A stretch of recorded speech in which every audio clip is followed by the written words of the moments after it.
91 sampai 195. Bapak, Ibu-ibu yang ingin membaca mushafnya, kitab sucinya sendiri, bisa buka surat 2, surat Al-Baqarah ayatnya 191 sampai 195. Iya. Jemaah sekalian, nanti juga di akhir pertemuan kita ada jemaah tetap kita yang tidak kelihatan pada malam hari ini karena kondisi kesehatannya terganggu, yang selalu awal masuk dan selalu bersama dengan kita dalam keadaan biasanya kameranya terbuka, yaitu Ayahanda Bapak Said Saibon dari Singapura. Beliau dalam keadaan kurang sehat dan nanti di akhir pertemuan kita doakan semoga Allah SWT senantiasa menjaga kesehatan beliau. Amin. Jemaah sekalian, karena Ustadz kita belum kelihatan ya, Ustadz. Ada Ustadz. Ada. Karena Ustadz Yudin ternyata sudah ada, Bapak Ibu sekalian, mari kita masuk ke screen. Seraya mempersilakan kepada Ustadz Wahyudin Wahid untuk memandu kita, membacakan kepada kita ayat-ayat Allah Subhanahu wa Ta'ala, surat Al-Baqarah ayatnya 191 sampai 195. Baiklah Bapak sekalian, kepada beliau kita persilakan dengan segala hormat. Alhamdulillah, syukran Ustaz. Assalamualaikum warahmatullahi wabarakatuh. Waalaikumsalam warahmatullahi wabarakatuh. Baiklah Ibu Bapak, kita langsung fokus aja ke mushaf kita masing-masing atau yang ada di screen yang terpampang di depan kita nih. A'udzu billahi minasy syaithanir rajim. Bismillahirrahmanirrahim. A'udzu billahi minasyaitonir rajim. Bismillahirrahmanirrahim. وَاقْتُلُوهُمْ حَيْثُ ثَقِفْتُمُوهُمْ وَأَخْرِجُوهُمْ مِنْ حَيْثُ أَخْرَجُوكُمْ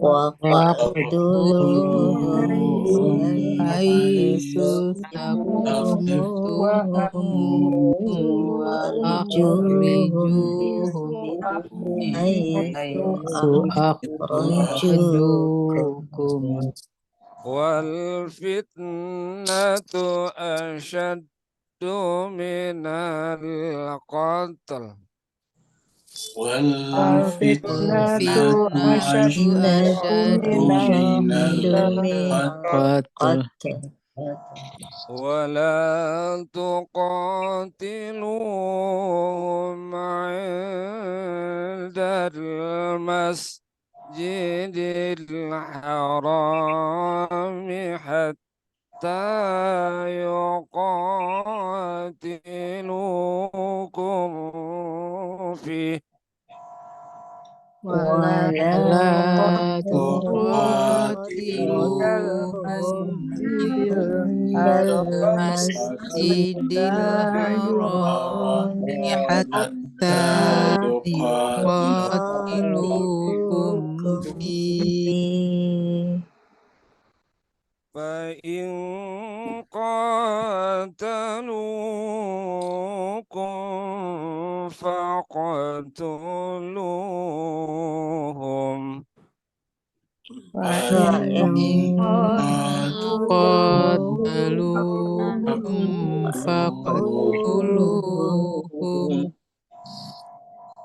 كَذَلِكَ جَزَاءُ الْكَافِرِينَ كَذَلِكَ جَزَاءُ الْكَافِرِينَ فَإِنِ انْتَهَوْا فَإِنَّ اللَّهَ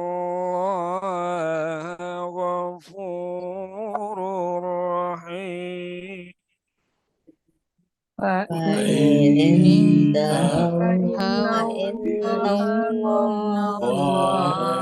غفور رحيم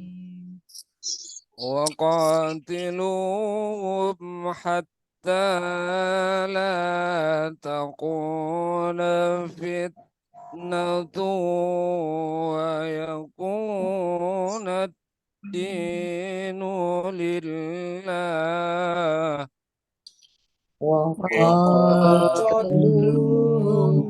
حتى لا تكون فتنة ويكون الدين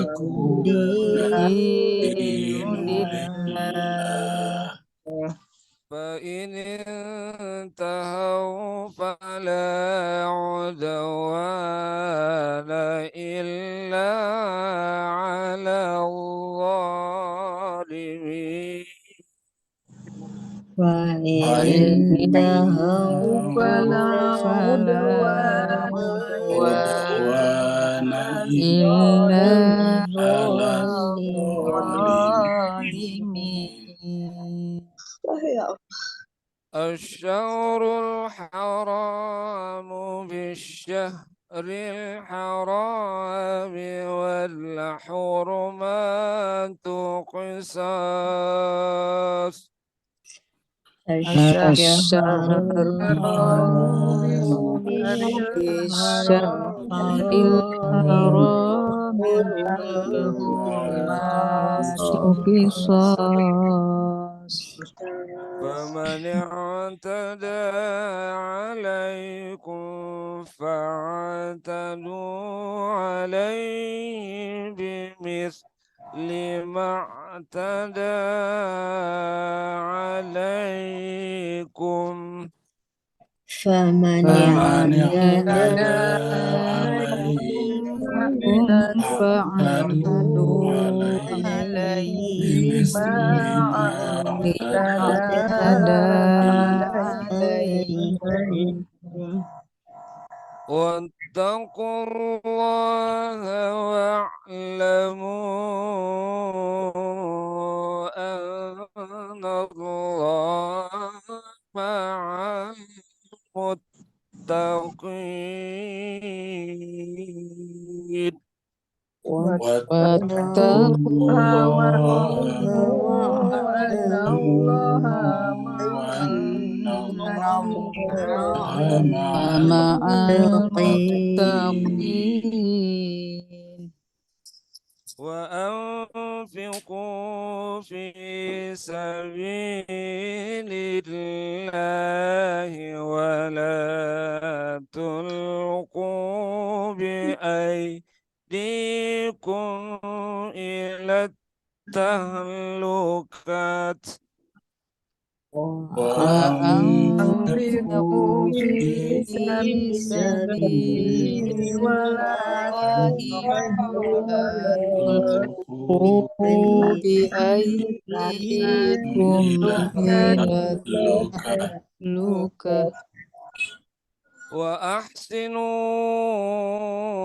وأحسنوا إن الله يحب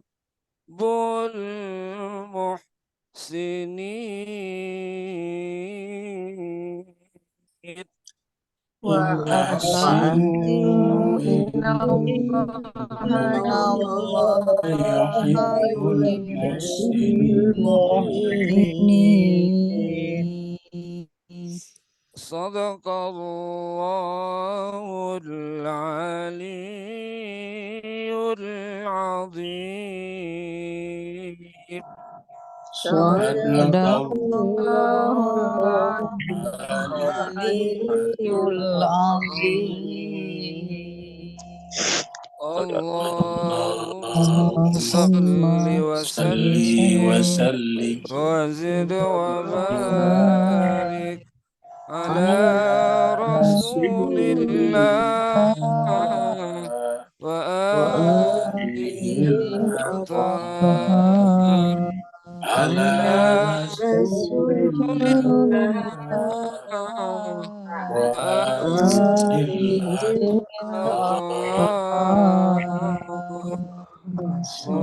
صل على محمد آل محمد اللهم صل على اللهم محمد صل على محمد اللهم صل وآل على محمد محمد وعلى اللهم محمد صل على جلك Muhammad يا وآل Muhammad wajil. Saya kembalikan Ustaz. Terima kasih banyak kita aturkan kepada Ustazna Ustadz Wahyudin Wahid. Semoga Allah Subhanahu wa taala menjadikan setiap huruf, setiap lafaz yang beliau bacakan kepada kita menjadi cahaya bagi beliau dan juga cahaya yang memancari jiwa-jiwa kita masing-masing. Karena Al-Quran itu ada yang bacaannya dan ada juga maknanya. Bacaannya saja kita dengarkan, itu kita dapatkan pahala. Apalagi setelah mendengarkan, kita ikut membacakannya juga. Mari kita teruskan surat Al-Baqarah kita.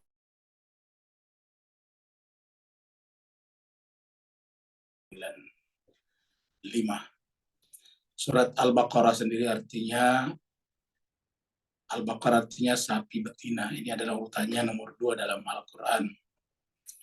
Dan ayat surat ini turun di Madinah, maka disebutlah dengan surat Madaniyah. Jumlah ayatnya adalah 286 ayat.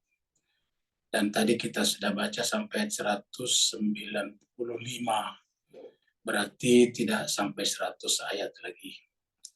Terakhir kemarin kita sampai di ayat 190 yang berbicara tentang perang. Jadi jemaah sekalian, perang ini adalah tidak bisa atau tidak boleh menjadi keputusan individu, orang per orang. Ada kewajiban dalam Islam yang sifatnya individual, namanya ain, fardu ain, seperti sholat. Itu sholat orang per orang harus melakukannya. Tidak boleh diwakilkan kepada yang lain. Puasa juga seperti itu. Zakat juga seperti itu. Berhaji juga seperti itu, apalagi bersyahadat. Semua kita harus bersyahadat. Tapi kalau berkaitan dengan perang, ini adalah sebuah amalan kolektif namanya. Amalan jama'i. Jama'i itu artinya sosial. Maka salah satu syarat bolehnya terjadi perang adalah ada negara. Jadi harus ada negara. Karena kalau ada negara kan berarti sudah ada alat, sudah ada institusi, sudah ada lembaga untuk mengambil keputusan kolektif, ya, mewakili semuanya. Maka syarat terjadinya perang adalah negara. Yang kedua, dalam Islam, dalam pada Al-Quran, yang memutuskan nanti perang atau tidak adalah tentu Nabi pada saat itu, berdasarkan perintah Allah SWT. Nabi tentu di situ adalah sebagai kepala negara, karena sudah ada negara. Kan Nabi setelah pindah ke Madinah, statusnya bertambah satu lagi. Tadinya cuma Nabi, Rasul, sekarang menjadilah kepala negara. Kalau sekarang bisa disebut dengan presiden, bisa disebut dengan dengan sebutan-sebutan yang lain, ya. Presiden atau kanselir kalau di Jerman. Jadi seperti itu. Jadi dia pemimpin tertinggi lah pada saat itu. Maka Nabilah yang mengambil keputusan tentang itu. Nah, jemaah sekalian berbahagia, maka perang itu tidak boleh diambil oleh keputusan individu-individu. Allah SWT berfirman, A'udzubillahi minasyaitonirrajim, Bismillahirrahmanirrahim. Wa qatilu fi sabilillah. Perangilah orang-orang atau mereka, ya. Maksudnya qatilu berperanglah, ya. Atau perangilah fisabilillah di jalan Allah, alladzina yuqatilunakum, orang-orang memerangi kalian, wala tatadu, tapi ingat dalam perang pun juga berlaku tidak boleh melampaui batas. Kan tidak ada ajaran yang seperti ini, Pak sekalian. Berperang saja ada larangan, jangan melampaui batas. Apa namanya batas? Ya lebih daripada kadar yang dilakukan musuh kepada kita. Kenapa? Karena perang itu bukan untuk membunuh sebetulnya. Jadi motif perang dalam Islam, satu, bukan untuk membunuh. Dua, juga bukan untuk intervensi kekuasaan dan negara orang lain. Apalagi agresi, apalagi kolonialisasi, bukan. Lalu apa itu perang dalam Islam? Perang dalam Islam adalah menghentikan peperangan. Jadi tujuannya perang dalam Islam adalah menghentikan peperangan. Maka nanti di bawah kita akan temukan Kalau mereka berhenti, ya tidak ada lagi permusuhan. Innallaha la yuhibbul mu'tadin. Sungguhnya Allah SWT tidak mencintai orang melampaui batas. Terakhir, apa ya? Kita masuk pada ayat baru tadi, itu ayat terakhir ya, sebelum pembahasan kita hari Rabu yang lalu. Ini kita sekarang masuk pada ayat 191, ayat baru kita ya. Ini adalah sekarang orang berperang sekarang seperti ini Bapak sekalian ya. Jadi jangan lagi berpikir pakai panah, pakai kuda, lihat tadi itu tank. Ya, jadi ada pergeseran. Dari sinilah kita lihat bahwa apa yang disebut dengan sunnah Nabi itu mengalami proses adaptasi namanya. Ada yang harus melakukan adaptasi. Karena perang tadi ini kan adalah menyangkut masalah strategi, alat, tools, instrumen-instrumen yang digunakan, dan itu mengalami perubahan. Maka kalau dulu Nabi memanah, Nabi naik kuda, maka sekarang saya kira relevansi berkuda tidak begitu tinggi lagi. Ya, relevansinya sekarang adalah belajar mengendarai kendaraan-kendaraan berat, terutama kendaraan seperti lapis baja, tank-tank lapis baja, dan sebagainya, pesawat tempur, kayak gitu. Allah SWT berfirman, waqtuluhum. Nah, tadi ingat, jangan kita mulai dari sini, ini kelanjutan dari sebelumnya. Karena kalau kita mulai dari sini, Pak Bu sekalian, apalagi dipotong sampai di sini saja. Ya. Dipotong sampai di sini. Misalnya kita baca di depan jemaah, depan apa namanya, di depan di masjid, baru kita baca cuma di sini sampai di sini saja. Karena kekurangannya kita sekarang beragama Islam itu kan jarang di antara kita kalau ustadz ulamanya mengutip ayat, kita cross check, kita validasi dengan membuka Al-Quran yang ada. Jarang sekali. Ya, di masjid-masjid saya sering mengajar itu orang hanya mengandalkan pendengaran saja. Jarang yang membuka Al-Quran. Walaupun di masjid itu ada Al-Quran. Ada kitab, ada mushaf yang bersusun-susun di lemari. Ya, tetapi pada saat pembahasan jarang kita melihat orang jemaah di situ buka mushaf. Mengandalkan pendengaran saja. Apa masalahnya mengandalkan pendengaran? Yang menjadi fatal kalau ustadz atau ulamanya atau narasumbernya hanya membaca sepotong. Ya, apalagi kalau memang yang bersangkutan narasumber itu memang orang-orang tertentu yang disusupkan masuk ke tengah masyarakat kita untuk melakukan namanya radikalisasi, ekstremisasi, intoleransi, sehingga kemudian yang diungkapkan adalah ayat-ayat yang seperti ini dan dipotong. Waqtuluhum, dan bunuhlah mereka. Haisu di mana saja, haisu itu di mana saja. Sakif tumum, kamu temui mereka. Bayangkan Pak sekalian. Bunuhlah mereka di mana saja kamu temui mereka. Inilah yang menyebabkan ada bom meledak di Bali beberapa waktu yang lalu. Bali 1, Bali 2. Kenapa ya? Karena ada orang bisa didoktrin, bunuhlah mereka di mana saja kamu menemukan mereka. Temukan di Bali, bunuh di Bali. Temukan di Jakarta dulu di apa tuh hotel apa dulu di Marriott kalau tidak salah, di bom di hotel itu. Ditemukan di apa namanya di gereja di Jawa Timur, gerejanya orang diledakkan di Jawa Timur, 2 gereja pada saat itu.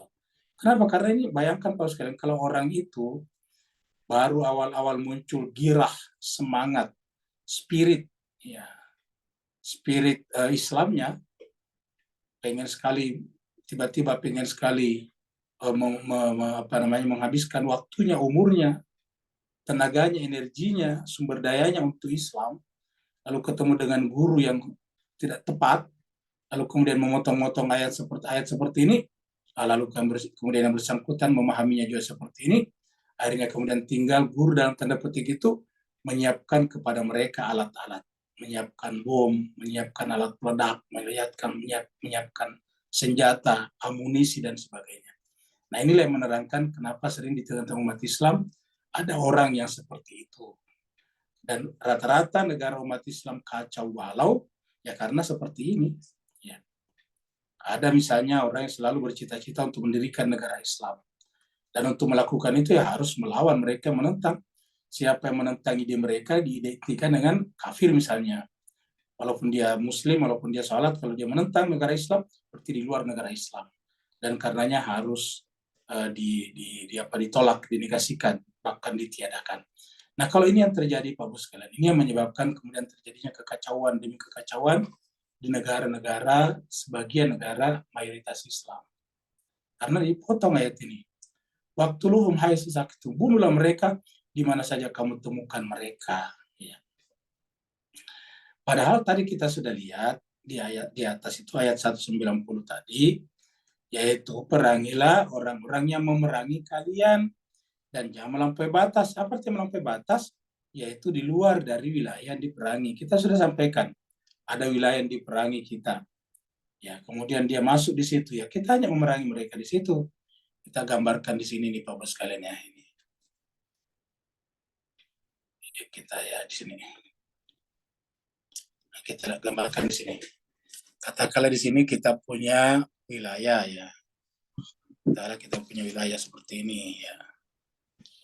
Nah, tiba-tiba ada orang dari luar, ya. Ada dari luar masuk di sini nih. Ya, katakanlah ini adalah sebuah serangan ya. Ya. Sehingga kemudian dia menggeser perbatasan, ya, geser perbatasan sampai ke sini nih. Ya. Nah gitu. Nah maka apa yang harus kita lakukan? Nah perintah keluarlah nih, perangilah mereka ini. Jadi perangilah orang-orang kalian ini, orang yang memerangi. Nah, kita kasih pernyataan di sini, orang yang memerangi. Ya. Negara, kita sebut saja negara atau kamu ngambil alih batas negara. Ya. Orang yang memerangi ya negara di sini, orang masuk di sini. Lalu kemudian di sini ya harus menghentikan ini. Perang ini harus dihentikan. Sebetulnya tidak perlu diperangi kalau bisa bernegosiasi. Dalam Islam itu pertama kali negosiasi, diplomasi, negosiasi melalui apa namanya, melalui sarana-sarana yang ada seperti PBB misalnya, lembaga-lembaga apa namanya multilateral yang ada. Kalau kita di Asia Tenggara ada ASEAN. Kalau di apa namanya di negara-negara yang masih di bawah ekonominya ada apa namanya negara-negara non blok misalnya. Di dunia ada PBB dan seterusnya. Jadi sarana-sarana harus digunakan. Nah, kalau ternyata tidak mempan ya apa boleh buat. Ini harus terpaksa diperangi mereka ini ya. Nah, peranginya sampai kapan coba kita lihat sekalian? Ya, perangi di sini. Sampai kapan ya? Sampai keluar lagi di sini. Sampai mereka keluar ini, sampai keluar sini. Ya. Jadi batasnya sampai di sini aja. Batas perang kita ini hanya sampai di sini saja nih. Sampai di sini. Karena wilayah kita sampai di sini. Jadi didesak keluar sampai di sini. Apa sebabnya? Karena ini wilayah kita sama dengan tanah kita. Nah, jadi sampai dulu apabila kita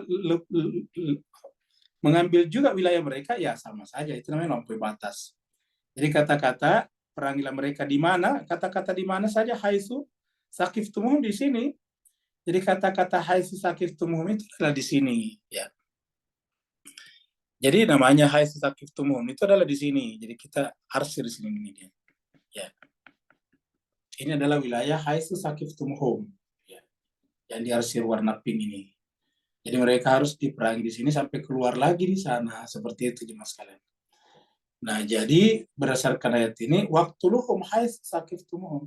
Karena apa? Karena lanjutan di atas. Jadi tidak boleh kita langsung sini saja. Akan sangat fatal Al-Quran kalau langsung dibaca seperti ini. Makanya Bapak Ibu yang sama dimuliakan Allah, salah satu cara yang paling menarik, yang paling penting untuk kita memahami Al-Quran adalah selain secara maudhu'i itu artinya tematis, juga harus secara tartib namanya. Tartib itu berurut, supaya kita lihat konteksnya namanya. Konteksnya artinya ayat sebelumnya dan ayat sesudahnya. Kita tidak melihat satu ayat saja, apalagi sepotong ayat saja. Ya kalau satu ayat saja bisa disalahpahami, apalagi kalau cuma sepotong ayat saja. Maka ada namanya konteks ayat, ya bukan konteks turunnya, tetapi memang ada konteks turunnya juga asbabun nuzul. Tapi yang kita bicarakan di sini konteksnya adalah mushaf, yaitu ayat yang mendahulunya dan ayat setelahnya. Bahkan kita bisa lihat apa tema utama daripada pembahasan tersebut. Supaya apa? Supaya kita jangan salah paham atau gagal paham. Yang repot kalau kita gagal paham, baru kemudian kita juga sampaikan kepada umat dan umat menerimanya dengan cara yang sama, maka terjadilah kolektivitas gagal paham. Jadi waktu luhum bunuhlah mereka atau perangilah mereka di mana saja kamu menjumpai mereka. Ya. Setelah itu akhrijuhum, tujuannya apa? Mengusir mereka. Jadi ingat, kata-katanya sebetulnya akhrijuhum, keluarkan mereka.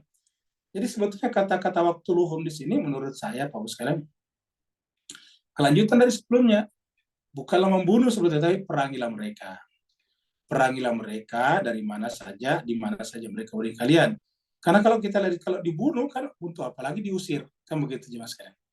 Coba perhatikan, karena di sini ada akhrijuhum. Akhrijuhum, keluarkanlah mereka. Jadi di sini ada kata-kata akhrijuhum. Ya. Keluarkanlah mereka, atau usirlah mereka. Jadi kalau begitu, ini sebetulnya perangi, tujuannya apa? Supaya mereka terdesak mundur. Terdesak mundur keluar dari wilayah yang diintervensi tadi. Dari wilayah yang dikuasai tadinya. Ya. Kan inilah yang dipakai oleh sebagian besar ulama kita untuk tidak mau setuju dengan Israel. Bukan tidak setuju Israel sebagai ras. Israel sebagai ras itu adalah ras yang mulia juga. Sama dengan ras-ras yang lain. Karena semuanya namanya Bani Adam, anak cucu Adam. Ya, Israel, Tionghoa, Melayu, Afrika, Eropa, dan sebagainya, semuanya kan Bani Adam. Tidak ada bedanya satu sama lain, Bapak sekalian. Tidak ada beda manusia antara satu orang, dengan antara satu komunitas dengan komunitas lain, antara satu warna dengan warna lain. Yang membedakan apanya? Kan takwanya, kata Allah Subhanahu wa Ta'ala. Maka kemudian ulama kita tidak setuju Israel bukan karena anti terhadap ras Israel, apalagi anti terhadap agama Yahudi. Agama Yahudi adalah agama Samawi. Yang tidak disetujui adalah mengambil alih tanah-tanah orang Palestina. Sehingga berlakulah ayat ini, waktu luhum haitsu taqiftumuhum. Sampai mereka keluar daripada tanah-tanah orang Palestina. Karena orang Palestina sekarang kasihan sekali hidup terombang-ambing di berbagai negara, menjadi pengungsi, dan mereka sudah turun-temurun di sana. Ya, menjadi apa namanya? Menjadi diaspora di berbagai tempat. Ya. Kalau misalnya Israel mengatakan kami kan butuh tanah untuk menegaskan eksistensi ras kami sebagai sebuah komunitas supaya kita tidak hidup di berbagai negara saja, menumpang dalam tanda petik di berbagai negara. Lah, bukankah logika itu juga yang harus diterapkan pada Palestina, bangsa Palestina? Apakah sah Israel menggunakan argumen yang sama dengan mengambil tanah Palestina, lalu kemudian Palestina tidak berhak menggunakan argumen yang sama dengan diusir dari negaranya? Kan ini adalah ketidakadilan, tidak kisas namanya.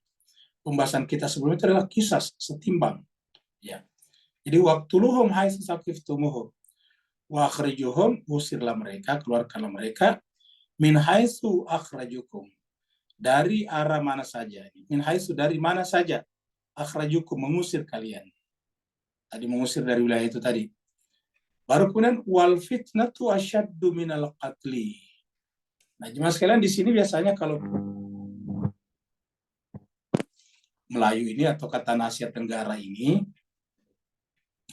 itu biasanya kita mengartikan fitnah itu dengan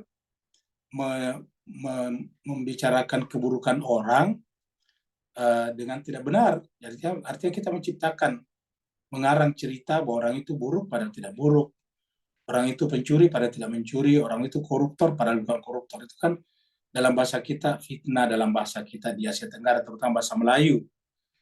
Nah, tapi kalau dalam bahasa Arab tidak seperti itu. Ya, kalau fitnah dalam pengertian itu namanya buhtan, ifkun. Ya, itu namanya ifkun atau kabuhtan. Kalau menceritakan sesuatu yang tidak sebenarnya.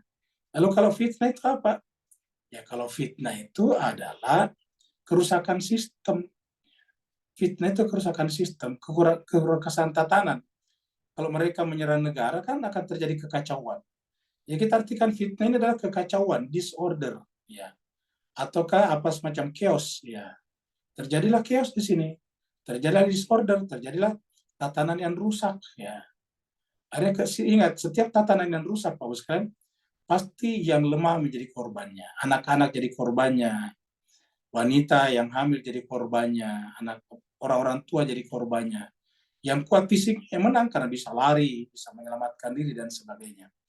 Nah, jadi kalau terjadi tatanan yang rusak, pasti yang menang itu adalah yang besar, yang kuat.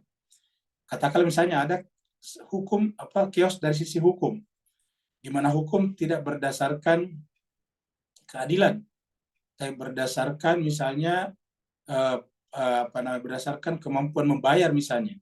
Ya akhirnya yang selalu menang adalah yang kuat, yang bisa bayar kalau gitu. Yang tidak bisa bayar ya selalu jadi korban, selalu jadi korban atau dikorbankan. Ya, jadi itu namanya fitnah. Dengan demikian, kata-kata al-fitnah atau asyaddu minal qatli, kerusakan tatanan atau chaos itu adalah lebih sadis daripada katal, pembunuhan. Karena kalau membunuh orang itu kan jelas yang dibunuh. Maksudnya yang dibunuh itu cuma satu orang, dua orang yang memang bermasalah dengan yang bersangkutan. Kan biasanya kalau membunuh orang kan ada masalah, bencikah, dendamkah, atau dan sebagainya. Tapi kalau yang namanya fitnah, orang yang tidak tahu menahu masalah, anak bahkan seperti tadi anak-anak pun juga, bahkan bayi-bayi pun juga ikut jadi korban. Bayi-bayi misalnya ibunya dibunuh, ya akhirnya bayinya menjadi korban.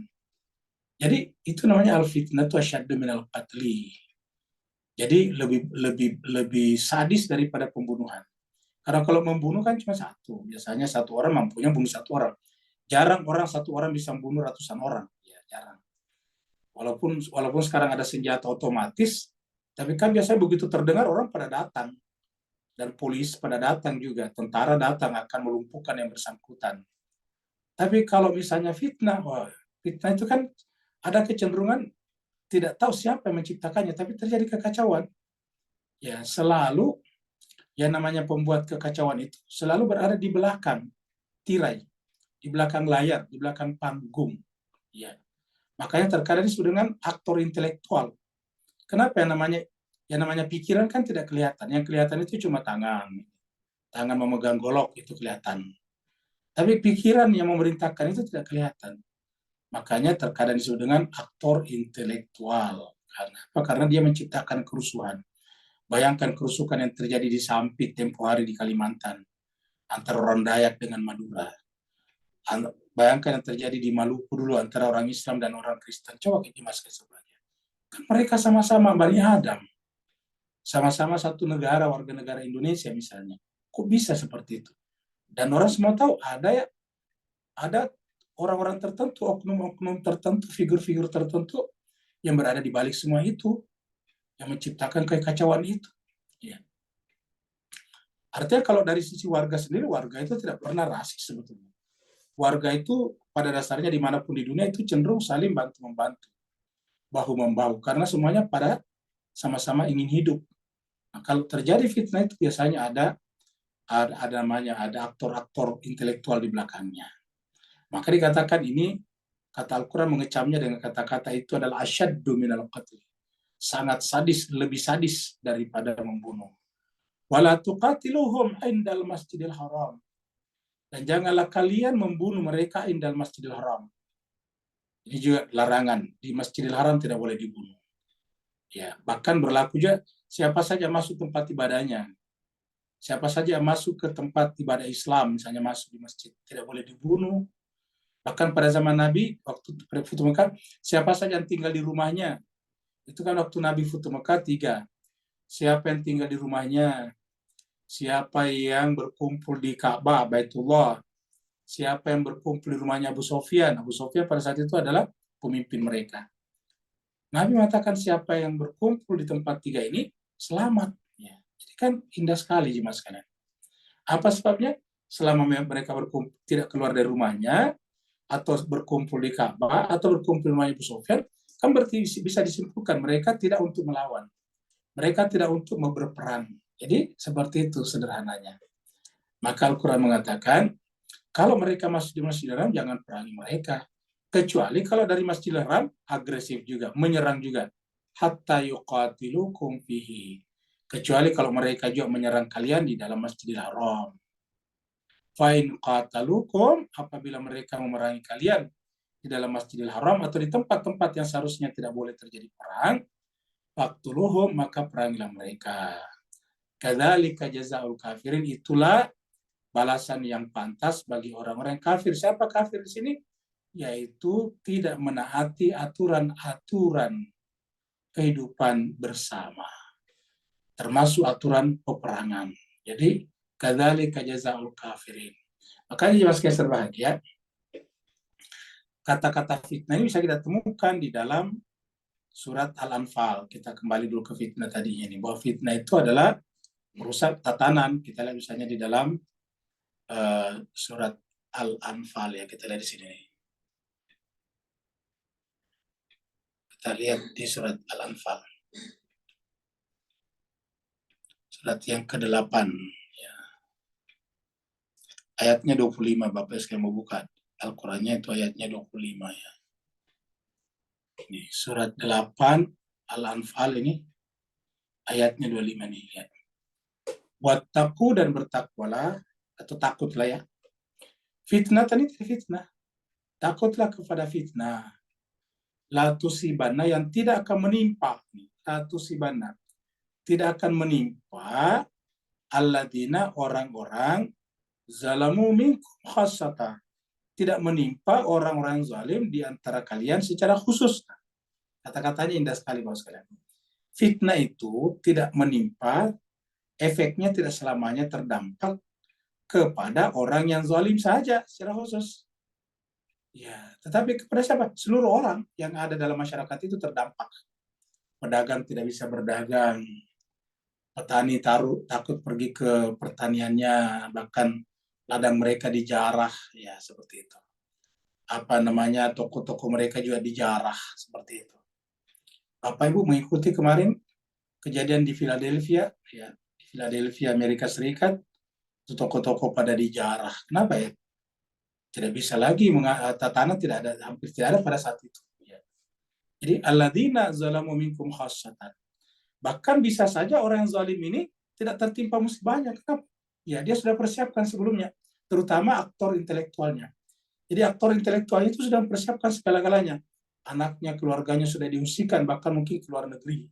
Baru kemudian mengendalikan kekacauan itu dari luar negeri, misalnya gitu. Atau dari tempat yang aman, suatu tempat yang tidak kita ketahui. Jadi alladzina zalamu minkum khassa wa'lamu, dan ketahuilah annallah, sungguhnya Allah itu syadidul iqab, sangat keras siksaannya.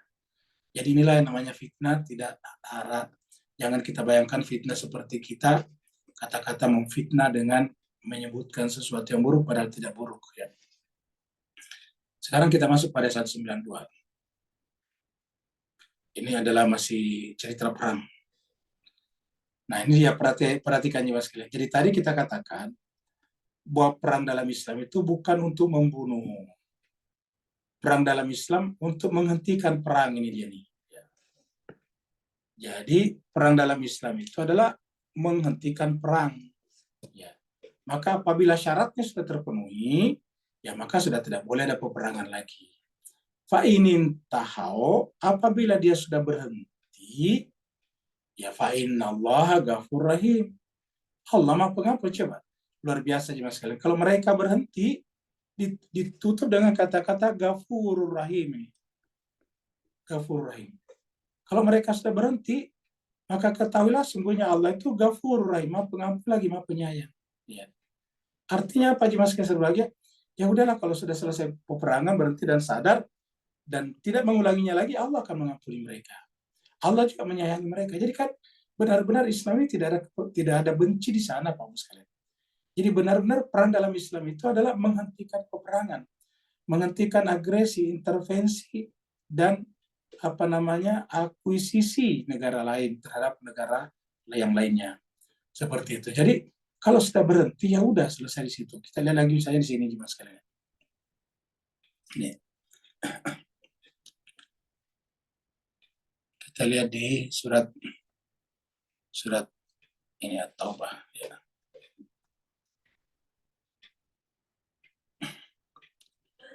Nah, jadi jemaah sekalian berbahagia, kita lihat dulu di mana tadi nih. Nah ini dia. Ya. Surat Al-Anfal juga ayat 39, tadi kan 25 kita lihat. Ya, Allah mengatakan ini. Surat Al-Anfal ayat 39 ya. Kalau tadi itu fitnah, Al-Anfal ayat 25. Ya, ini 39. Al-Anfal sama ya. Allah berfirman, waqatiluhum, dan perangilah mereka, hatta sampai, kan ada batasnya. Sampai apa? La takuna fitnatun, sampai tidak ada lagi fitnah. Ya. Sampai kekacauan, tidak ada lagi. Artinya apa? Perangilah mereka sampai order, tatanan, keteraturan sosial bisa ditegakkan kembali. Kapan ditegakkan kembali? Istilah polisinya berada dalam kontrol, terkendali, sudah terkendali. Istilah tentara dan polisi sudah terkendali, ya, aman dan terkendali. Nah, sampai aman dan terkendali, sampai berada under control, ya, aman dan terkendali. Ya, jadi perangilah mereka para pengacau itu atau para agresor itu sampai kemudian semuanya aman dan terkendali. Istilahnya di sini nih. Hatta la takuna fitnatun, sampai tidak ada lagi fitnah, tidak ada lagi kekacauan, tidak ada lagi chaos tadinya jemaah sekalian, tidak ada lagi disorder di sana. Wa yakuna din, dan menjadilah peraturan itu, din ini agama kan peraturan, dan peraturan tatanan itu, ketertiban sosial itu, kullu, semuanya adalah lillah. Artinya apa? Mengantarkan manusia untuk beribadah kepada Allah dengan baik. Baik beribadah secara mahda ataupun gairu mahda. Yang bertani bisa bertani lagi, yang berkebun bisa berkebun lagi, yang nelayan bisa ke laut lagi, anak sekolah bisa sekolah lagi, ibu-ibu yang belanja ke pasar bisa ke pasar lagi, bapak-bapak yang pergi ke kantor bisa kantor lagi, dan seterusnya. Jadi hatta la takuna fitnatun wa yakuna dinu kulluhu lillah. Dan agar agama, tatanan, aturan itu, tertib itu semata-mata mengantarkan orang untuk takarrub qurbatan ilallah. Fa'inin tahu, apabila berhenti, ya, artinya bukan kita yang membuat mereka kalah, bukan, tapi mereka berhenti sendiri. Mungkin karena melihat perlawanannya kuat, responnya cepat, maka kemudian mereka berhenti. Fa'inin tahu, apabila mereka berhenti. Fa'innallah, sesungguhnya Allah bima ya'maluna basir. Allah melihat apa yang mereka kerjakan. Kalau tadi sana kalau mereka berhenti, Allah Maha Pengampun lagi Maha Penyayang. Coba lihat jemaah sekalian ya.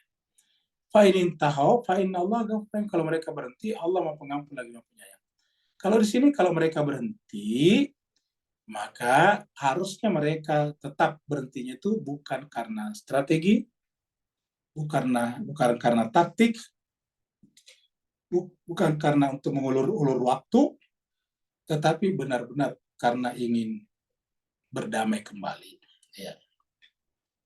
Dan Allah mengetahui dan melihat apa yang mereka kerjakan. Nah, jadi jemaah sekalian, inilah ya Islam kita. Makanya membaca Al-Quran ini tidak boleh satu-satu, sepotong-sepotong ayat, ini berbahaya. Memang ada yang bisa dikutip sepotong, tetapi kalau semuanya diperlakukan seperti itu, ini berbahaya. Artinya ada ayat yang kalau diambil sepotong saja, ya tidak merusak maknanya, tetapi ada yang benar-benar rusak maknanya. Ya. Seperti tadi misalnya bisa kata-kata tadi apa? Fitnah tadi biasa dipotong dan tidak ada masalah, artinya tidak merusak maknanya. Ya, bahwa al-fitnah tu asyaddu minal qatl, itu kan biasa dipotong, cuma itu saja. Al-fitnah tu asyaddu minal qatl, dan kita lihat tadi al-fitnah tu asyaddu minal qatl hanya potongan ayat tadinya. Ya. Sekarang 193. Nah, kalau sudah terjadi tertib kembali seperti ini, tidak ada lagi tentara, tidak ada lagi peperangan, tidak ada lagi api yang menyala di mana-mana karena amunisi yang meledak, rudal, bom, dan sebagainya. Maka kemudian, ya Allah mengatakan, waqatiluhum, perangilah mereka, hatta sampai la takuna fitnatun. Ini mirip dengan ayat yang kita tadi lihat di sini. Waqatilu hatta la takuna fitnatun. Jadi mirip dengan ini juga sekalian. Jadi waqatiluhum, perangilah mereka, hatta sampai la takuna fitnatun, tidak ada lagi fitnah. Ya. Wa yakuna dinulillah, sama tadi. Fa'inin tahu sama juga. Fa'inin tahu, apabila mereka berhenti, fala udwana. Tapi yang menarik di sini jemaah sekalian, apabila mereka berhenti, la udwana. Tidak ada lagi permusuhan. Ya. Jadi jemaah sekalian, kita sudah dapatkan 3. Kalau mereka berhenti di atas tadi, innallaha ghafur rahim. Fa'in tahu surat apa tadi? Surat Al-Anfal tadi. Kalau mereka berhenti, maka innallaha ya'lamu Allah mengetahui dan maha melihat. Ya. Kemudian ketiga ini, apabila mereka berhenti, maka berhentilah permusuhan. Jadi antar negara kalau sudah selesai berdamai, ya udah kita hidup kembali lagi, kembali saling membuka perbatasan lagi, membuka relasi antar negara, berdagang lagi, tukar menukar informasi dan kebudayaan lagi seperti itu. Kenapa? Karena negara itu dibuat bukan untuk membentengi hubungan kita dengan negara lain. Negara dibuat itu sebetulnya hanya untuk menyederhanakan administrasi namanya. Menyederhanakan pengaturan. Bayangkan, kalau di dunia ini cuma satu negara, wah itu kan berat sekali mengaturnya. Ya, berat sekali mengaturnya. Apa sebabnya? Karena orang bisa lalu lintas kemana-mana, bebas. Dan ini akan menyulitkan misalnya aparat keamanan. Maka mungkin bisa saja suatu saat di dunia satu negara, apabila teknologi sudah maju sedemikian rupa, yang memungkinkan semuanya berjalan dengan baik. Ya. Dan saya yakin dan percaya Bapak Ibu yang sangat berbahagia, suatu saat berkat kemajuan teknologi manusia, kita sekarang sudah mulai mengenal namanya AI misalnya, artificial intelligence misalnya. Kita sekarang sudah mulai diperkenalkan robot-robot cerdas seperti Sophia misalnya, yang bisa menemani manusia kemanapun, dimanapun, dan menjawab seluruh pertanyaan-pertanyaan. Karena robot ini sudah menggunakan juga artificial intelligence dan sebagainya. Nah, saya yakin dan percaya Bapak Ibu sekalian, suatu saat nanti manusia bisa hidup satu negara di seluruh dunia dan semuanya bisa dikendalikan dengan baik. Kapan? Apabila teknologi itu sudah semakin advance. Seperti mana sekarang kita ini? Kita terbayangkan dulu, antar negara kita bisa mengaji. Ada dari Malaysia, bahkan di Malaysianya agak jauh ke sana sedikit di Penang, Perlak, ada di Singapura, bahkan kadang juga ada dari Malaysia, dari Australia misalnya, dan sebagainya. Bahkan pernah teman kita juga dari Mekah ikut bersama dengan kita. Di Indonesia ini 3 waktu. Waktu Indonesia Barat, waktu Indonesia Tengah, waktu Indonesia Timur. 3 waktu jemaah sekalian. Selisihnya 1 jam. Dan ada saudara kita dari Papua juga bisa ikut bersama dengan kita. Apa sebabnya? Ya teknologi yang namanya internet dan munculnya platform aplikasi seperti Zoom ini. Sehingga kita bisa mengaji bareng-bareng, bersama-sama, berjamaah, padahal kita tinggal di tempat kita masing-masing. Berjumpa seperti kita bertatap muka, seperti ngobrol, seperti bercakap-cakap di kafe, bercakap-cakap di kedai, padahal ada satu di Malaysia, ada satu di Singapura, ada satu di sini. Dan dalam percakapan itu kita seperti berjumpa, bersua. Dan jemaah sekalian berbahagia, padahal tidak perlu lagi pakai paspor. Tidak ada paspor di sana. Tidak ada visa di sana. Tidak ada mengisi form di perbatasan di sana. Nah inilah jemaah sekalian berbahagia. Saya yakin dan percaya ke depan sana, teknologi akan semakin memungkinkan kita. Kalau sekarang ini jemaah sekalian berbahagia, kita hanya bisa bertukar cakap pembicaraan antara kita di sini dengan di Malaysia, dengan di Singapura dan berbagai tempat, antara di Jakarta, di Malang dan juga di Sulawesi dan di Papua sana, hanya suara dan gambar saja. Tapi saya yakin dan percaya suatu saat kita juga bisa saling menghadirkan kopi dari satu tempat yang sama. Jadi pada saat kita bercakap-cakap di sini, ikhwan kita Pak Haji Torpedo dari Malaysia Perlaksana Penang sana tiba-tiba menyuguhkan kopi torpedonya kepada kita masing-masing. Saya yakin sekali suatu saat itu akan bisa terjadi. Ya. Maka oleh sebab itulah jemaah sekalian berbahagia, intinya perang dalam Islam bukan untuk menciptakan membunuh orang, tapi menghentikan. Ingat, makanya syaratnya sudah terpenuhi 2 kali Pak Ustaz. Ini tadi di ayat di atas tadi 192. Syaratnya terpenuhi. Nah, sekarang diulangi lagi. Kan ini menunjukkan bahwa tujuan perang dalam Islam bukan untuk membunuh, ingat, tapi untuk menghentikan. Makanya apabila syaratnya sudah terpenuhi, ya tidak boleh ada perang lagi. Apa syaratnya? Ya berhenti nih. Fa'inin tahau. Apabila mereka sudah berhenti, Fala udwana, tidak boleh lagi ada permusuhan. Ya, tidak boleh lagi perseteruan. Illa kecuali ala zalim, kecuali yang zalim. Nah, ini urusannya polisi nanti namanya. Kalau di sini urusannya polis, ya. Apa zalim? Misalnya mengganggu orang di jalan, melanggar peraturan, itu polisi punya. Mengedarkan narkotik misalnya, itu adalah apa namanya, polisi punya. Korupsi misalnya, itu zalim. Nah, yang seperti ini adalah urusannya polisi. Kalau di sini tadi urusannya tentara. Jadi perangilah mereka ini terutama tentara. Ya, tentara tidak bisa. Mohon maaf Mas kalian. Tentara tidak bisa dibantu oleh rakyat dan sebagainya. Kalau sudah selesai, ya tatanan sudah bagus, order sudah kembali normal, ya pasti ada kezaliman-kezaliman. Pada zaman Nabi aja ada yang mencuri, yang begitu. Nah, pada saat dimanapun negara pasti ada kezaliman-kezaliman yang sifatnya individual, ataukah kelompok-kelompok kecil dalam masyarakat yang disebut dengan terorganisasi, apa namanya, kejahatan yang terorganisasi. Tapi itu adalah kursinya kepolisian. Sekarang kita lihat ayat berikutnya. Inilah gambar rembulan. Karena kita akan berbicara tentang bulan-bulan haram, itu ada kisahnya juga.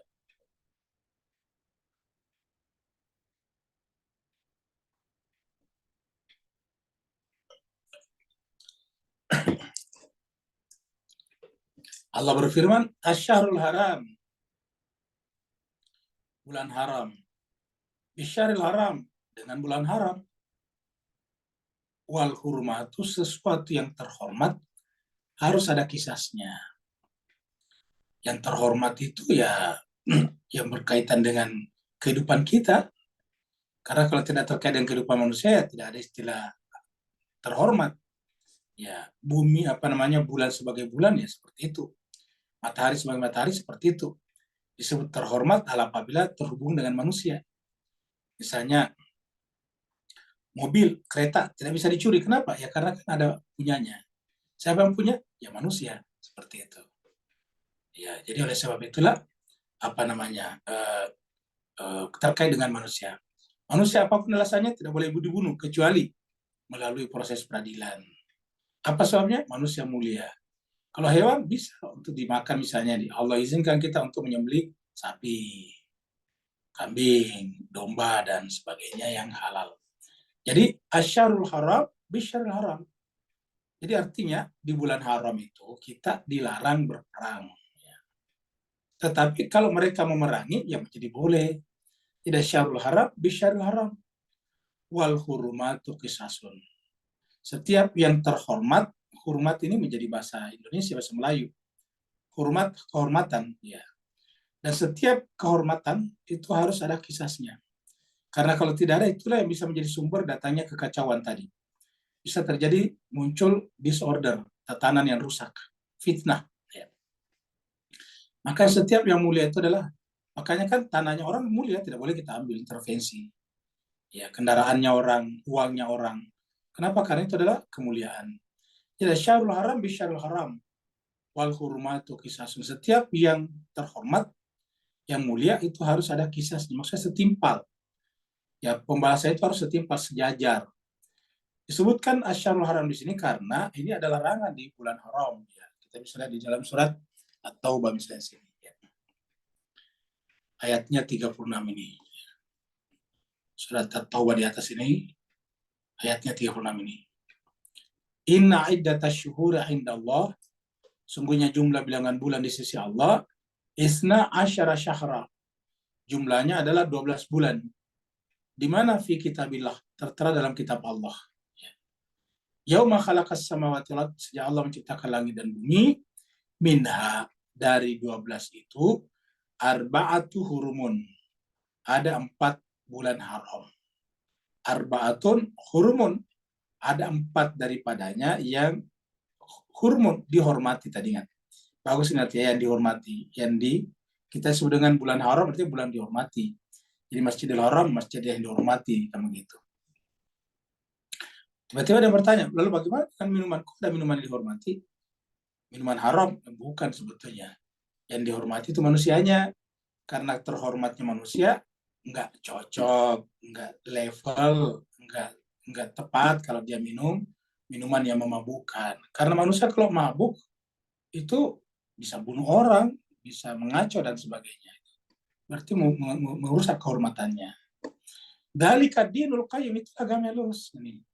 Jadi 4 bulan ini yang dihormati ini, yaitu kita pernah angkat hadisnya, yaitu bulan Zulqaidah, Zulhijjah, Muharram, dan Rajab.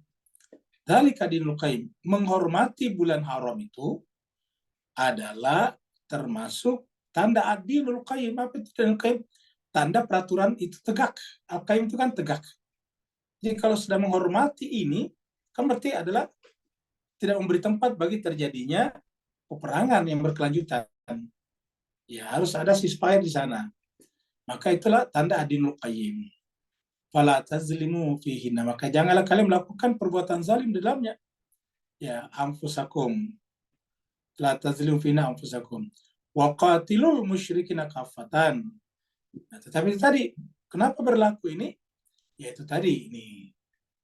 Ya, asyarul haram bisyarul haram. Jadi kalau aslinya di bulan haram itu tidak boleh berperang.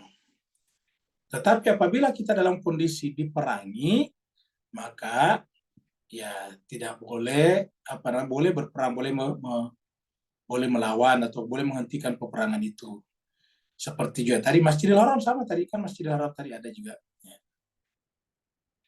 Famani tada alaikum fatadu alaihi. Siapa saja melampaui batas, maksud melampaui batas itu melanggar aturan kesepakatan yang sudah disepakati, ya maka fatadu alaihi. Maka boleh juga kita melanggar atau dalam tanda petik melawannya sesuai dengan kadar pelanggaran mereka. Aslinya saya tidak boleh berperan di bulan haram, tanda tangani. Tapi karena mereka memerangi, ya akhirnya kita berperan di bulan haram juga. Tapi kita berperannya bukan karena melanggar, tetapi karena membela diri ataukah menghentikan tadi peperangan. Maka dikatakan, "Faman tada alaikum fatadu alaihi bimithli." Nah, perhatikan sekalian. Kata-kata kuncinya di sini bimithli, setimpal. Ya. Ini adalah bimithli. Ya. Faman tada alaikum fatadu alaihi bimithli, setimpal, sama, setara, equal. Ma tada alaikum, mereka melanggar. Jadi tidak boleh lebih, harus seperti saja. Bimithli ma tada alaikum. Wattaqullah, dan tetaplah bertakwa kepada Allah. Wa'lamu, dan ketahuilah annallaha ma'al muttaqin. Sungguhnya Allah selalu bersama dengan orang-orang bertakwa. Annallaha ma'al muttaqin. Allah bersama dengan orang bertakwa. Kita teruskan ke ayat berikutnya. Ini kita bicara infak ya. Kita bicara infak. Jadi makanya kita background-nya gambar uang. Kan biasanya kan kalau harta biasa disimbolkan dengan uang. Ya. Karena nilai uang adalah nilai harta kita. Makanya semua jenis harta benda kita bisa dinilai dengan uang. Ya. Mobil sekian, tanah sekian, emas, berlian sekian, dan sebagainya. Wa anfiqu, dan infakkanlah. Ya. Belanjakanlah. Maksudnya harta benda kalian.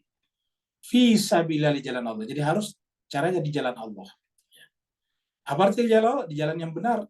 Jangan sampai infak kita menciptakan kekacauan. Seperti misalnya kita berinfak di sembarang tempat, di perapatan, di mana-mana. Akhirnya apa yang terjadi? Yang menerima infak itu justru misalnya yang minum narkoba misalnya. Ada uangnya minum alkohol misalnya. Akhirnya apa? Ya tanpa kita sadari kita ikut punya andil di sana. Ya. Kenapa? Karena ternyata mereka dapat sumbangan, mereka dapat donasi, ternyata digunakan untuk minum-minuman keras, untuk membeli narkotik misalnya. Ya. Kan ini yang menyebabkan beberapa masalah di beberapa negara, yang masyarakatnya tersantuni oleh negara, akhirnya apa yang terjadi? Santunan-santunan itu kemudian digunakan untuk beli narkotik. Sehingga kemudian ada beberapa negara seperti Amerika dan kita lihat di Kanada itu, bahkan di Inggris juga, itu wilayah tertentunya itu banyak sekali namanya orang-orang yang seperti robot saja. Kenapa? Karena pengaruh narkotik. Ya. Jadi wa anfiqu fisabilillah. Jadi selalu ada kata fisabilillah. Ya, pembahasan kita sebenarnya juga Wa anfiqu, belanjakanlah harta benda kalian fi sabilillah. Jadi kata-katanya fi sabilillah ya. Dan fi sabilillah nantinya bertingkat-tingkat. Yang paling inti nanti biasa adalah pengembangan pengetahuan agama, pengembangan pengetahuan ilahiyah maksud saya. Karena semuanya agama ya.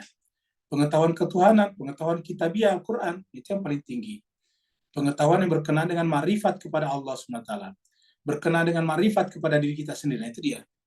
Jadi anfiqu fi sabilillah ya. Belanjakanlah harta benda kalian fi sabilillah.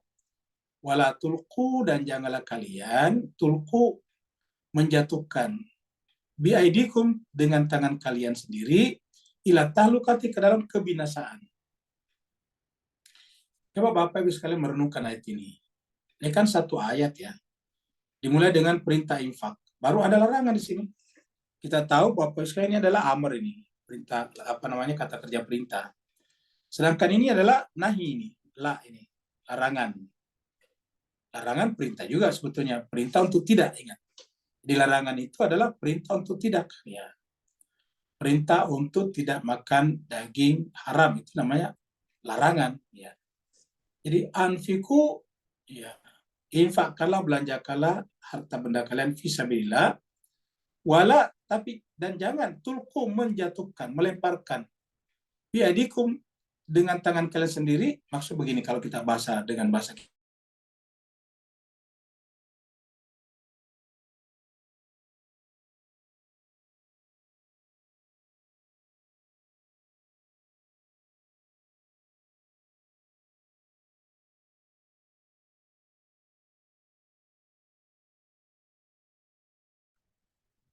Nggak ada suaranya, Pak Ustaz.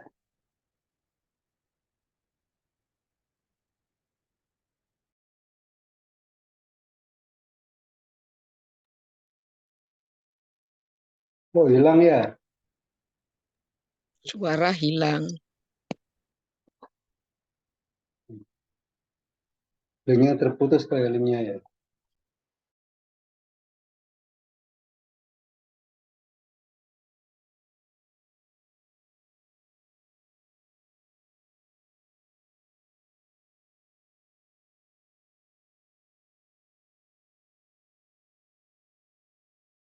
Bapak Ibu sekalian, mohon maaf ya karena di tempat kami mati lampu ya. Jadi terputus tadi, dan karenanya kalau saya nyalakan kameranya ini hitam nih Pak. Berarti ya, gambar saya hilang karena di tempat kami sedang mati lampu, mati dari PLN ya. Jadi dari PLN-nya mati ya. Jemaah sekalian berbahagia, oleh sebab itu kita masuk ke screen lagi, tapi kita pindahkan dulu. Oh, ada hostnya kembali ke saya ya. Kita kembalikan. Ibu Ayu Munawar ini keluar ya. Jadi sekarang Ibu Dokter yang jadi host ya, nggak apa-apa. Jemaah sekalian berbahagia, jadi kita teruskan tadi ya pembahasan kita ya. Kita masuk ke screen ya.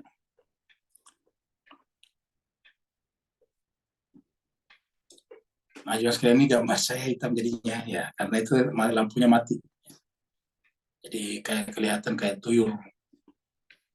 Jadi wa anfiqu fi sabilillah ya.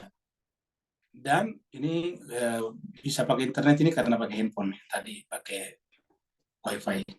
Wa anfiqu fi sabilillah, dan belanjakanlah di jalan Allah sebagian harta kalian, wala tulqu biadikum ila tahlukati. Artinya gini, kalau kalian tidak membelanjakan hartanya di jalan Allah, sama dengan membinasakan diri kalian sendiri. Kalau begitu, mana yang dimaksud di sini?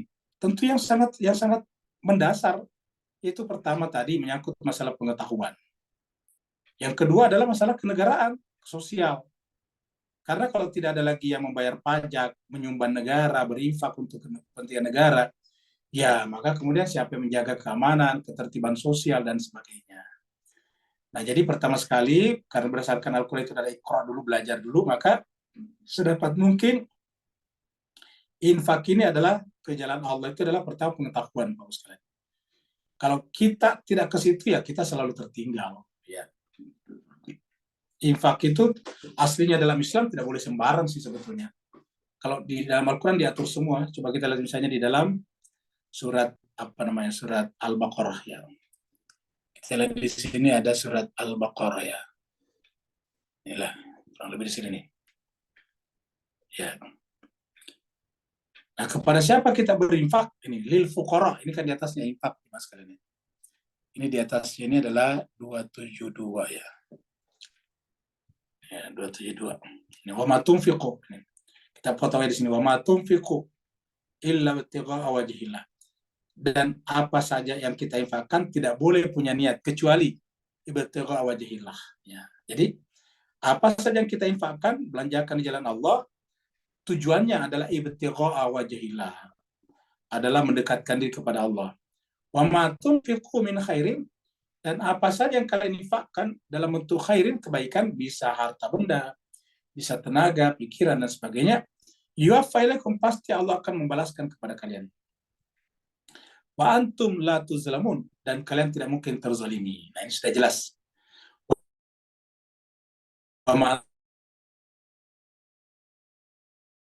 tunfiqu, disebutkan sini. Infak itu adalah lil fuqara, kepada yang fakir. Apa yang fakir di sini?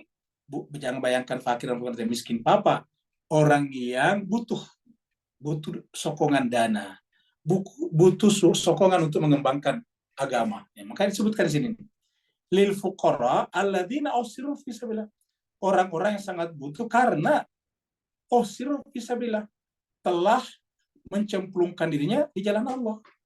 Kata-kata usiru ini terkepung, kita artikan telah menginfakkan waktunya, ataukah telah menyerahkan nyawanya, jiwanya. Ya, kalau istilah agamanya mungkin telah mewakafkan, kira-kira itulah. Telah mewakafkan hidupnya untuk jalan Allah. Jadi mereka itu adalah mewakafkan hidupnya di jalan Allah. Mereka butuh untuk mengembangkan agama Allah ini.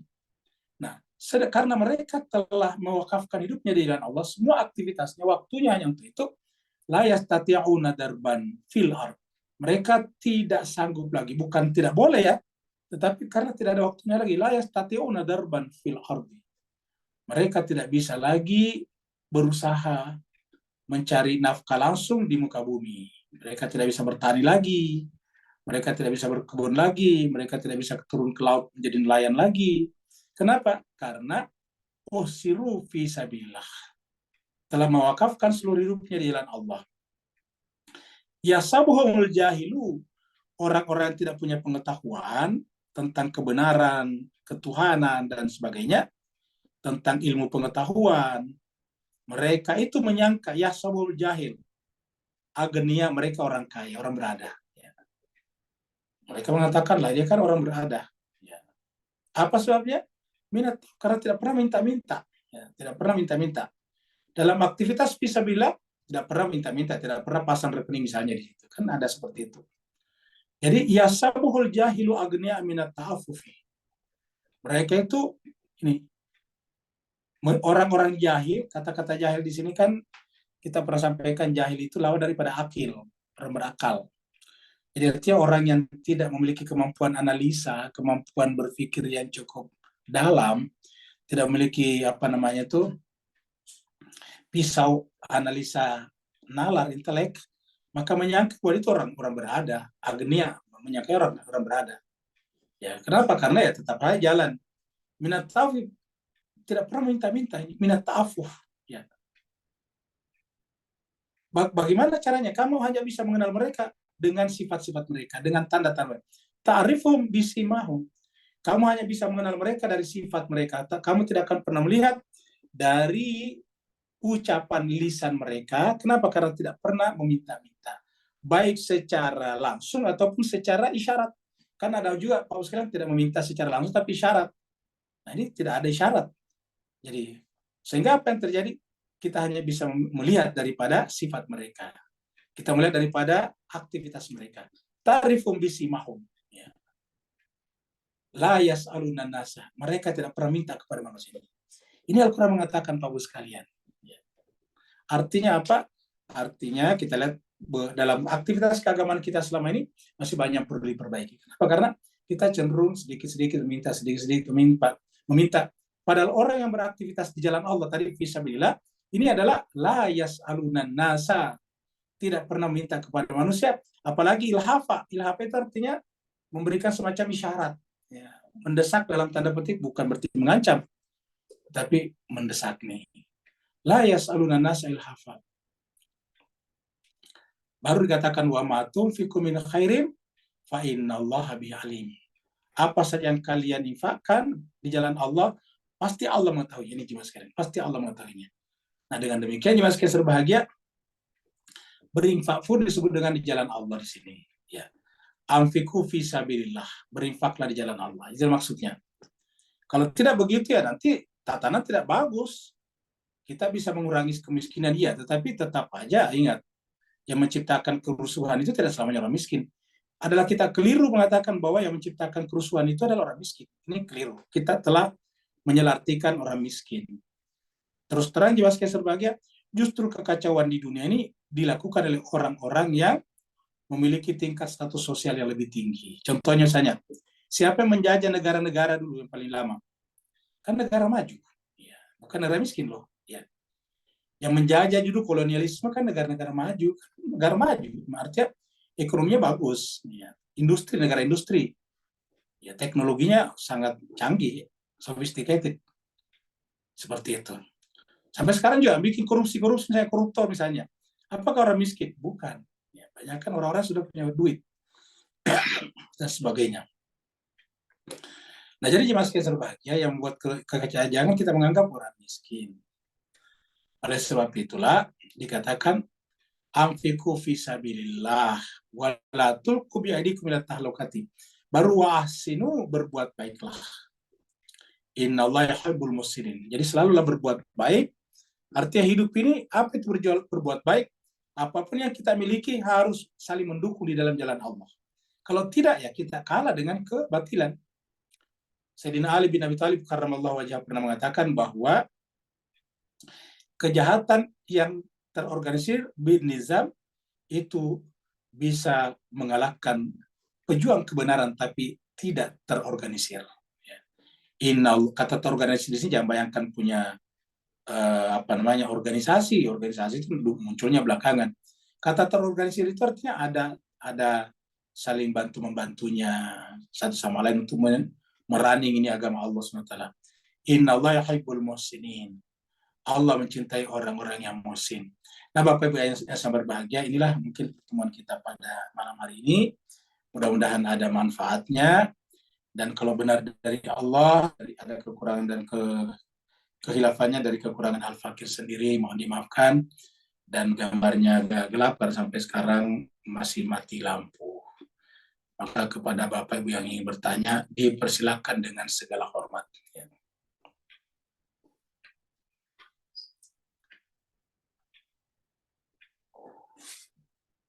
Silakan Pak yang bertanya.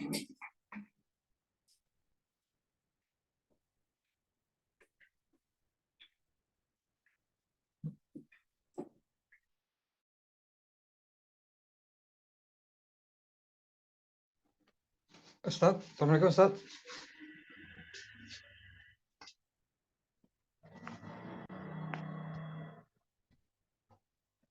Assalamualaikum Ustaz.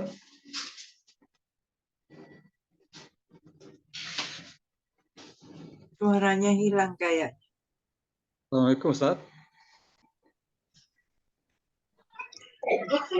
Sebentar Pak Swadi, suara Ustaz hilang kot. Oh iya iya. Tak ada line tu WhatsApp. Kayaknya Pak Ustadz lampunya mati deh itu tadi dari tadi bolak-balik mati hidup mati hidup. Iya, tadi lampunya mati daerahnya Ayu. Iya. Ya kita sabar aja tunggu.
Sunyi ya.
Tutup aja ya.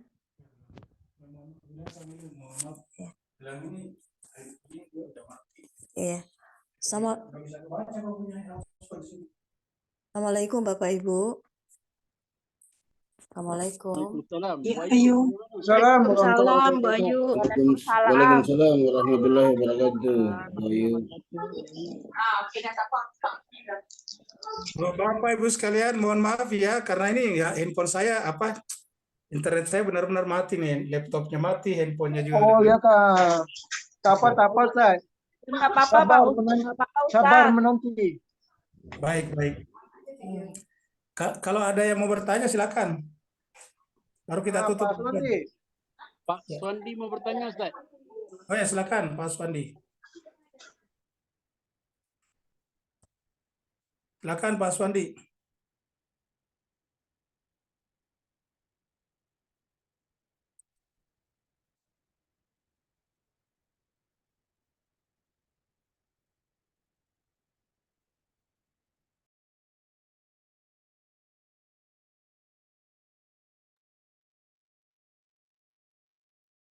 Silakan Pak.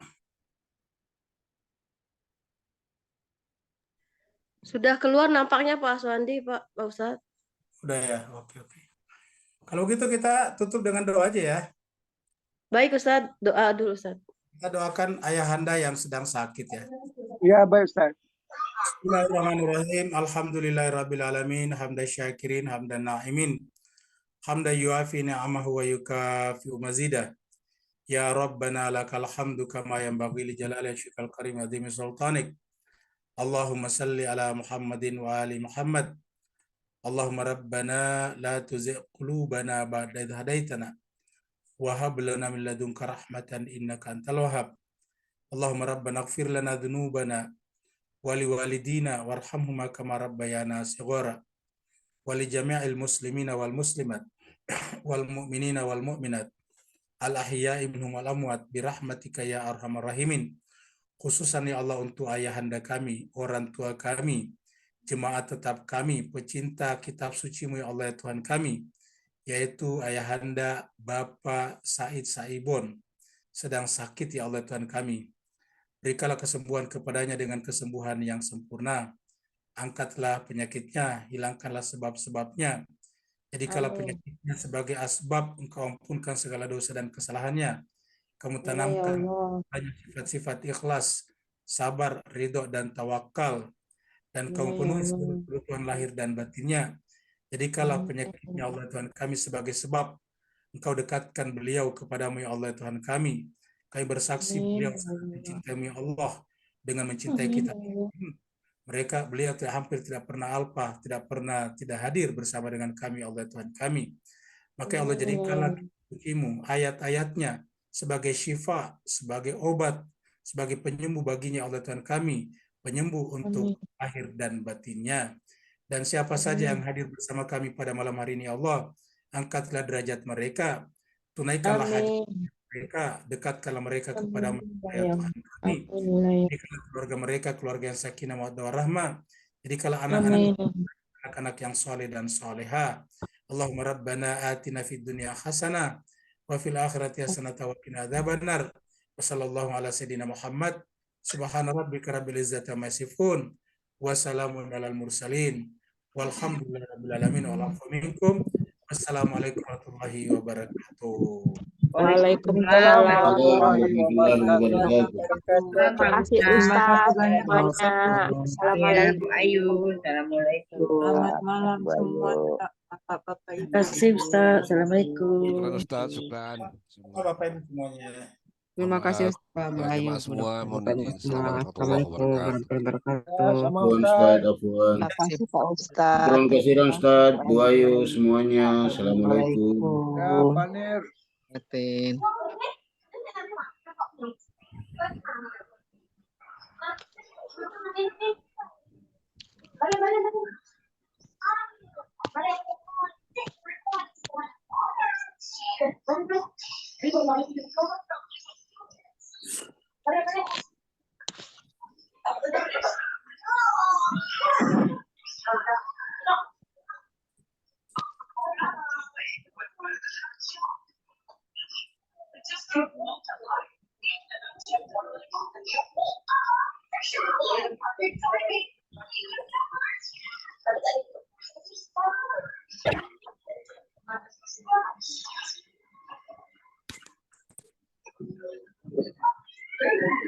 Bu Dokter, hostnya kembali ke Bu Dokter. Silakan di end meeting Bu Dokter.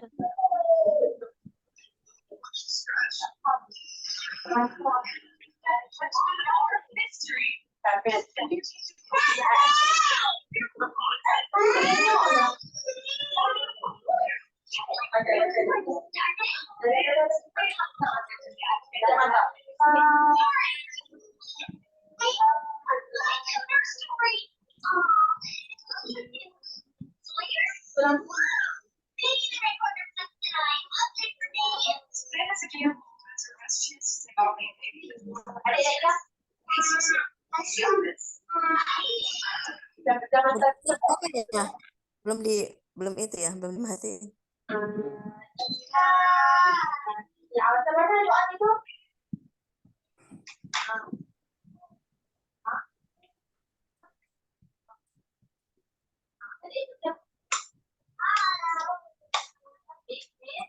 Dokter.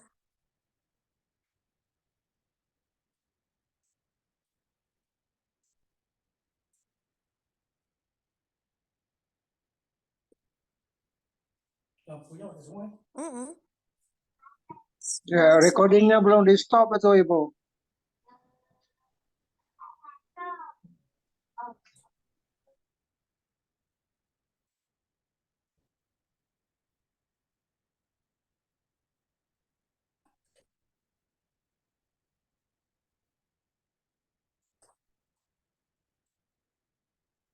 Tumben ya. Mati sampai lama gini tumben ya. Tumben.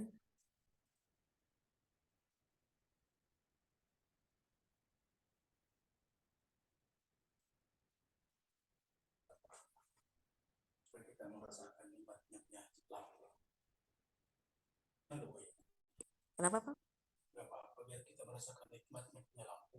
Iya, betul. Sama kalau kita sakit, Iya, betul. merasakan nikmat kesehatan. Betul, betul sekali, Bapak. Caranya itu bersyukur, Pak. Iya. Betul sekali, Bapak.